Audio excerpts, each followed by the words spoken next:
भारत के प्रधानमंत्री श्री नरेंद्र मोदी ने हाल ही में ब्रिक्स शिखर सम्मेलन के दौरान रूसी राष्ट्रपति को कौन सी पारंपरिक पेंटिंग उपहार में दी। तो देखिए, ये रूसी राष्ट्रपति व्लादिमीर पुतिन को उन्होंने एक पेंटिंग उपहार में दी थी और उसको पाकर के व्लादिमीर पुतिन जाहिर सी बात बहुत ही प्रसन्नता व्यक्त करी थी और इससे संबंधित कई वीडियो जो है वायरल भी हुए हैं। तो आखिर इस पेंटिंग में ऐसी क्या खासियत थी, क्या यह भारतीय संस्कृति का एक प्रतिरूप है? आइए जानते हैं इस बारे में और इस पेंटिंग के बारे में पूरी जानकारी गहराई से लेंगे। देखिए, मोदी जी ने चूंकि ये पेंटिंग भेंट करी है, ऐसा नहीं ये पेंटिंग अभी वर्तमान में नई बनाई गई है या ये प्रथा पहले से नहीं थी, लेकिन वास्तविकता यह है मोदी जी ने इसको प्रमोट करा है। इनडायरेक्ट वे में इस पेंटिंग को, इस कला को, इस प्रथा को प्रमोट करा है अंतर्राष्ट्रीय स्तर पर। आइए जानते हैं इस पेंटिंग के बारे में। देखिए, प्रधानमंत्री नरेंद्र मोदी ने ब्रिक्स सम्मेलन के दौरान चीनी राष्ट्रपति शी जिनपिंग और रूसी राष्ट्रपति व्लादिमीर पुतिन से मुलाकात की। दोनों देशों के राष्ट्रपति के साथ पीएम मोदी ने द्विपक्षीय वार्ता भी की। पीएम मोदी और पुतिन के बीच गर्मजोशी से बातचीत हुई। यूक्रेन रूस युद्ध के बीच पीएम मोदी ने शांति की बात भी की। उसी दौरान पीएम मोदी ने रूसी राष्ट्रपति को एक खास तोहफा भी दिया। गिफ्ट बेहद खास था, खास इसलिए क्योंकि उसमें झारखंड की खुशबू मिली हुई थी। तो यहाँ झारखंड का नाम आ गया है। देखिए, पीएम मोदी ने पुतिन को दिया सोहराई पेंटिंग का उपहार। रूसी राष्ट्रपति से मुलाकात के दौरान प्रधानमंत्री नरेंद्र मोदी ने उन्हें झारखंड की फेमस सोहराई पेंटिंग गिफ्ट के रूप में दी।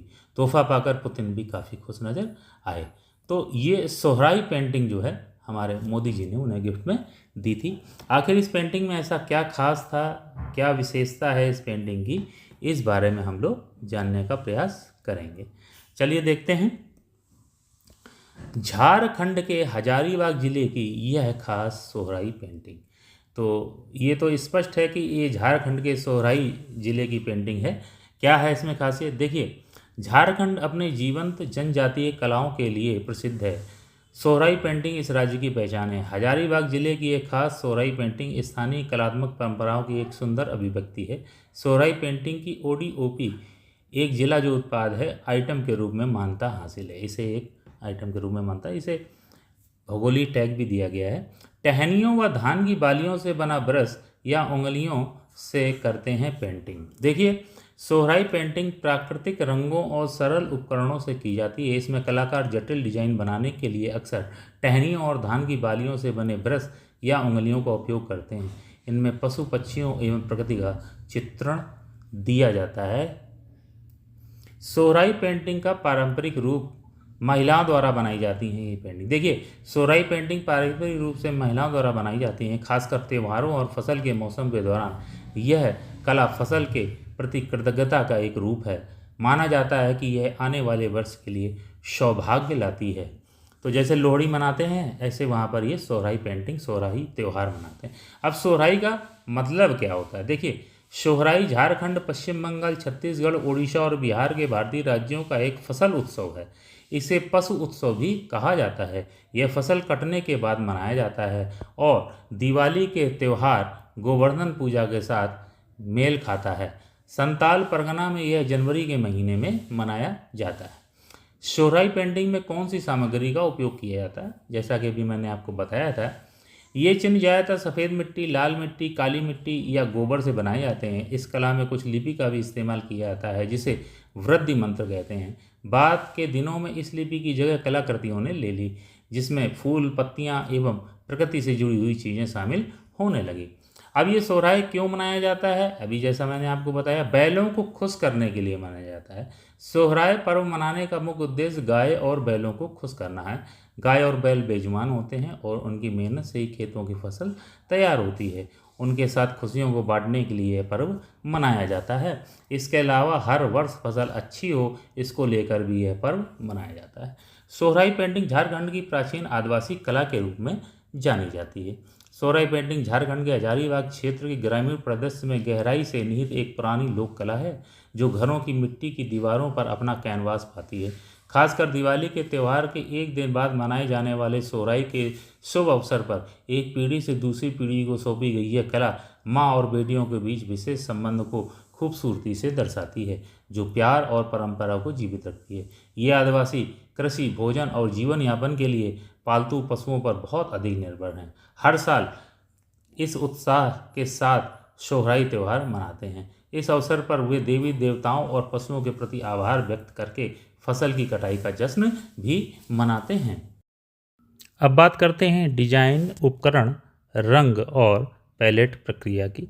देखिए, अगर बात करें हम डिजाइन, उपकरण, रंग, पैलेट और प्रक्रिया की, तो सोहराई पेंटिंग में अपने इतिहास की तरह ही आकर्षक रंग पैलेट है। प्रकृति से निकाले गए रंग जो क्षेत्र में आसानी से उपलब्ध होते हैं। ये नेचुरल रंगों का यहाँ पर प्रयोग किया जाता है, किसी भी तरीके के केमिकल्स का इस्तेमाल नहीं किए जाते हैं। चबाने वाली टहनियों का उपयोग करते हैं। पेंट ब्रश के रूप में पृष्ठभूमि बनाने के लिए कपास की रेच का उपयोग किया जाता है। लाल रंग के लिए गेरुआ मिट्टी, पीले रंग के लिए पीला मिट्टी, काले रंग के लिए मैंगनीज या कोयला पाउडर का प्रयोग करते हैं या काली मिट्टी का प्रयोग करते हैं। और सफ़ेद रंग के लिए सफ़ेद मिट्टी या दूधी चरक मिट्टी चार व्यापक के रूप में इस्तेमाल की जाती है। इस कला को बनाने के लिए दीवारों पर गाय के गोबर और मिट्टी का मिश्रण लगाकर कैनवास तैयार किया जाता है। उसे सूखने के बाद नया रंग दिया जाता है और फिर प्राकृतिक रंगों का उपयोग करके चित्र बनाए जाते हैं। अंतिम परिणाम कला का एक सुंदर और जटिल कार्य है जो झारखंड की समृद्ध सांस्कृतिक विरासत को दर्शाता है। आइए चर्चा करते हैं सोहराई चित्रकला के विभिन्न रूपों की। देखिए, सोहराई पेंटिंग की सबसे खास विशेषता यह है कि वे गांव-गांव और समुदाय के हिसाब से अलग अलग होती हैं। हर ब्रश स्ट्रोक एक अनूठी कहानी बयां करता है जो स्थानीय लोगों की विशिष्टता को दर्शाता है। यह बात राज्य के अन्य समुदायों के लिए भी सच है।